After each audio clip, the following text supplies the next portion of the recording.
Okay, so this video is going to be over how to solve systems of equations using substitution. Let's see if I can find my pencil real quick. And I cannot. Here we go. This will work. Alright, so let's go ahead and start with this. Now the idea is pretty much what we're doing is we're substituting one of these equations into the other equation. When you begin, sometimes you will be faced with something. Let's see if I can find an example here on this page somewhere. There's no real good examples on here, but I'll use this to explain my point. None of these variables are solved for yet.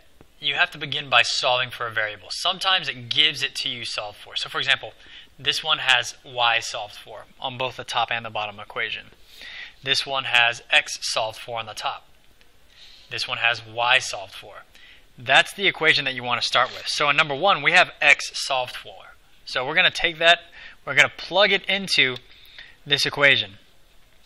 So what we're going to do is instead of writing x here, we're going to rewrite this entire equation, but instead of writing x, we're going to write what x equals, which is 2 minus 4y. So I'm going to rewrite this equation. So I'm going to start off 2. Now instead of writing x, I'm going to write what x equals. X equals 2 minus 4y. So 2 minus 4y plus 5y equals 7. So I wrote this exact equation here, just slightly different. Instead of writing x, I wrote what x equaled. This is the idea of substitution. We substituted the equation of what x equals into x. That's the idea. So now next thing I need to do is just distribute this 2 into the parentheses. So I've got 4 minus 8y plus 5y equals 7. Alright, I'm just simplifying this equation. I'm going to combine my like terms. So I've got minus 8y and I've got a plus 5y. So I've got 4 minus 3y. 3y comes from the negative 8 and the 5. Equals 7. I'm going to subtract 4 from both sides. So minus 4, minus 4. So I've got negative 3y equals 3. I'm going to divide by negative 3 to get this y by itself. So I've got y equals negative 1. So, using substitution, I have solved for y now. Now I'm going to take that and I'm going to plug it back into, I'm just going to pick my easiest equation, which I think is this bottom one. Just solve for x. I've solved for y, now I'm going to solve for x. I've got x equals, I'm going to rewrite this exact equation, but instead of writing y, I'm going to write what y equals, negative 1. So I've got 2 minus 4 times negative 1. So I've got x equals 2, negative 4 times negative 1 is positive 4, so x equals positive 6. Now, just like in graphing, if I wanted to check these, that they really were my solution, which my solution looks like it's going to be 6, negative 1, I would take those, the x and the y, and I'd plug them back into both of these equations and make sure they satisfy both of them. Just for the sake of time, I'm not going to check them. Alright, so let's go on to another one. Let's go ahead and do number 4. So I've got y equals 2x. Great. I've already solved for one equation, or one variable. So that's what I'm going to use. I'm going to use this, and I'm going to plug it in right here to that y, because it's already in y equals 2x equals y. So instead of writing y here, I'm going to write 2x. So I'm going to write that whole second equation. 4x plus 3, I'm going to stop, and instead of writing y, I'm going to write 2x equals 30. So all I did was I took this, plugged it in where the y is, because y is 2x. So instead of writing y, I wrote 2x. 4x plus 6x equals 30. So 10x equals 30, x equals 3, or 30 divided by 10. So I've solved for x now. I'm going to go back, plug it into either one of these equations. Let's go ahead and use the second one, even though it's a little more difficult. So 4 times, there's x, 3, plus 3y equals 30. So I've got 12 plus 3y equals 30. So I'm going to subtract 12 from each side. 3y equals 18. Then I'm going to divide by 3. Y equals 6. Again, if I wanted to check and see if that was the right answer, then I'd plug both 6 and 3 in for the x and y respectively in these two equations and make sure that they both satisfy those equations. Alright, going to the other side. Let's go ahead and do a fraction one, number 5. So I've got 2x plus 3y equals 3. And then I've got y equals negative 2 over 3x plus 3. I'm going to rant on writing fractions like this real quick. It's not a good thing to write fractions like that. And the reason is, when you see that fraction, it looks like one of two things. That can be either negative 2 over 3x, or that can be negative 2 over 3x. And my question to you is, how do you know what that is? So don't write fractions like that. Write them with the horizontal fraction bar. Okay? So let me go ahead and get rid of that real quick.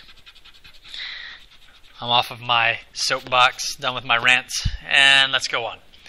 So I've already solved for y. It gave me an equation that's already solved for y. That makes it really easy. So plug that into my y on this top equation. So I'm going to rewrite this exact top equation, 2x plus 3, and then when I get to the y, I'm going to instead write what y equals. So negative 2,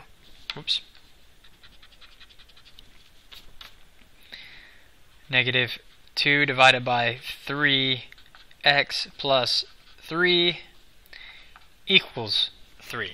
Okay? So if you have trouble with fractions, then come and see me during tutoring. I'm going to go ahead and work through this quickly. I'll explain what's happening with this fraction real quick. But if you don't understand it, it's going to be a very brief explanation.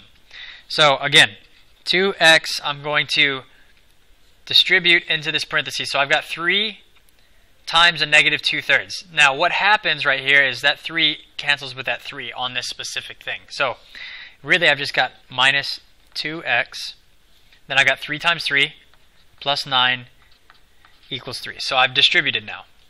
3 times negative 2 over 3x is negative 2x. 3 times 3 is 9. There's the 2x. There's the 3. Okay, problem. 2x minus 2x is 0. You don't have any x's left. And you're left with something that says that 9 equals 3. Well, that's not true.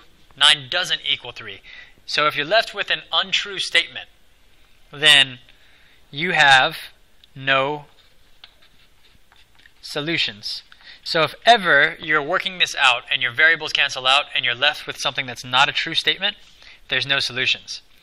If there is a true statement, if it's something like instead of 9 equals 3, if it was 9 equals 9, well, yeah, that's a true statement. If that's the case, then there are infinite solutions. So when your variables cancel out, you either have no solutions or infinite solutions. And that all depends on what's left over after your variables have canceled out. All right, let me go ahead and work. Let's go ahead and just do another fraction one.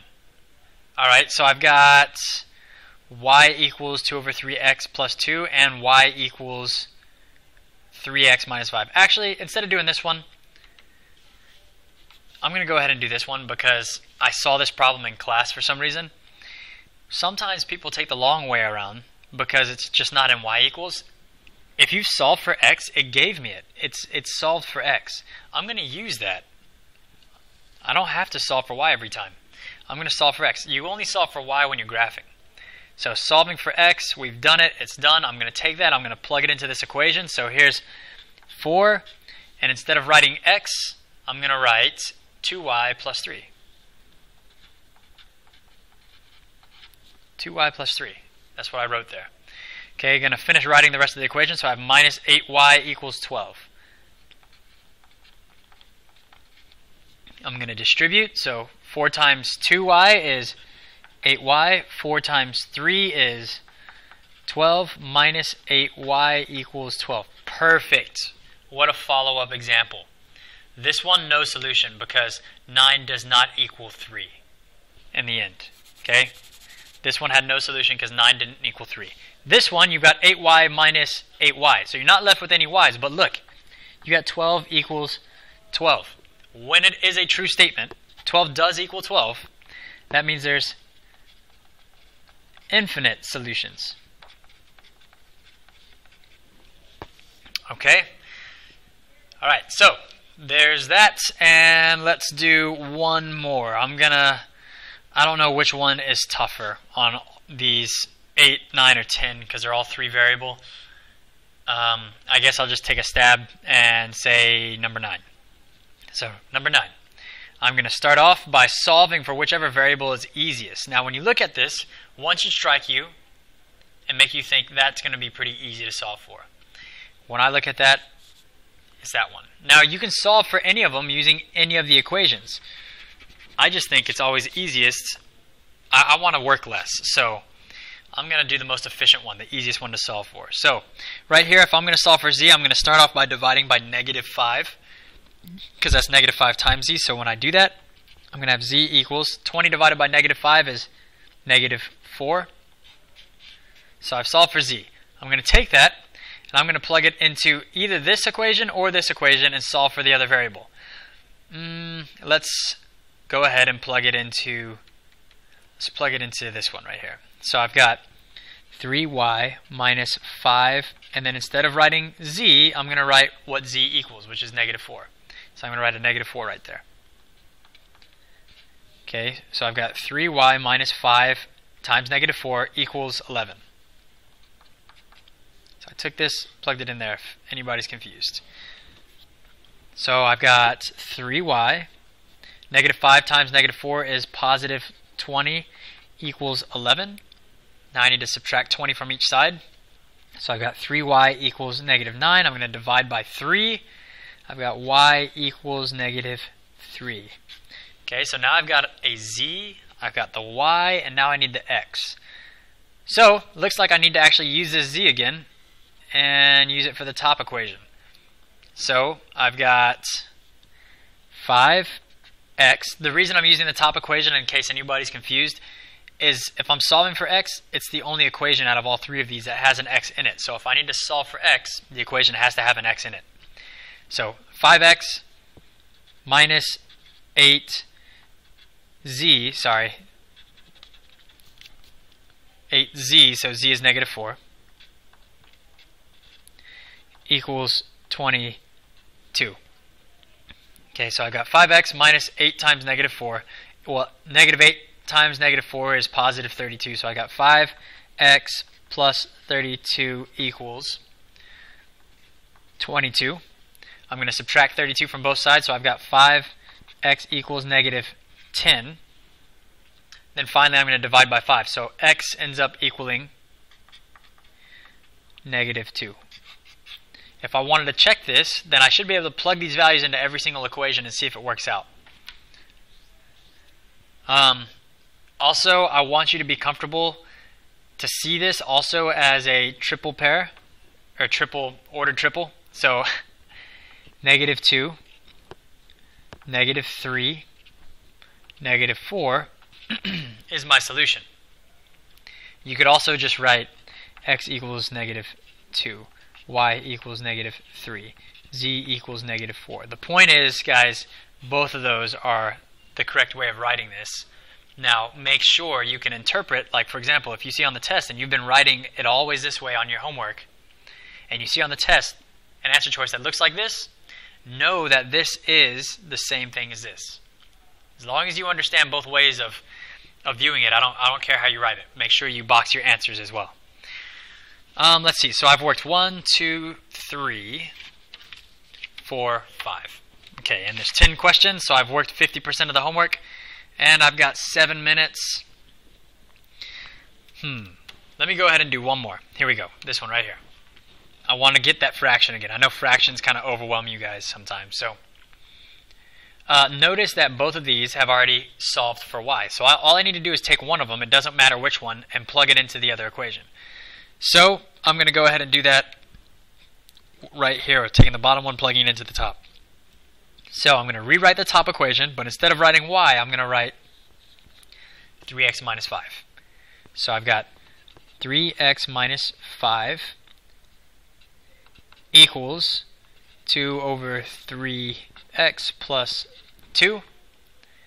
Then I'm going to go ahead and combine solve for x. So I'm going to get this 5 over here. So I'm going to have 3x. I'm also going to move this 2/3 x to the left side. I'll do it one step at a time. So I added 5, so I've got 2 over 3x plus 7. So here's my new equation. Now I'm going to subtract this to this side. So I'm going to have 2 and 1/3 x equals 7.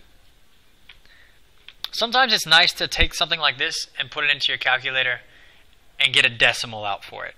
So I'm going to go ahead and do that. I know that this is actually 2.333333.